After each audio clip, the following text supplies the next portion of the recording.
Video number 2. What is PLR? Definition. I don't want to go too techie here, so I'll just state what Wikipedia says. Private Label Rights, PLR, is a concept used in internet marketing and derived from private labeling. It's a license where the author sells most or all of the intellectual property rights to their work.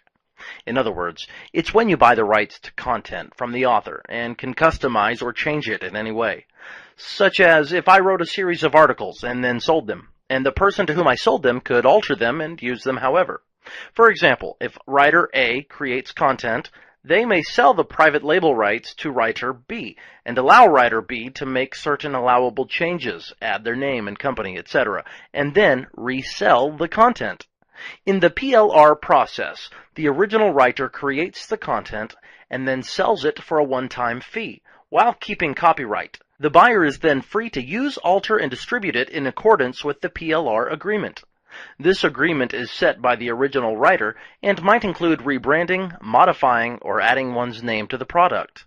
Private label rights can vary from writer to writer, as it is the original content owner who decides how the content can be used and altered. In other words, it's not as simple as just buying content and doing whatever you want with it. The original writer usually has certain restrictions. Rights explained. There are several categories of content rights, and it's important to understand the differences so that you can make the most of your business and content without having to worry about legal or plagiarism problems. Resell rights. Normal resell rights allow the buyer of the original content to resell that content. Usually, the content must be sold in its original state, and it contains a PUO, personal use only, disclaimer. Sometimes there are restrictions, such as a certain price requirement given by the original writer.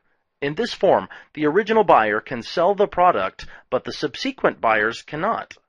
Master resell rights. In this category, the buyer can sell both the content and the resell rights. This means that not only can the original buyer sell the content, subsequent buyers can sell it as well. Rebranding rights. With rebranding, the original buyer of the content can replace the writer's links with their own. However, the buyer cannot alter the content of the writing. Rebranding is normally offered along with normal resell rights, so that only the original buyer can resell the content. Private label rights. As stated above, when the buyer purchases private label rights, they may alter or edit content and resell it. This type of rights gives the buyer the most freedom with the original content. However, the original creator may still include certain restrictions, which must be followed. Giveaway rights. Giveaway rights allow the purchaser of the content to give it away. The purchaser may not claim ownership of the content or charge for the content. In most cases, the content cannot be significantly altered.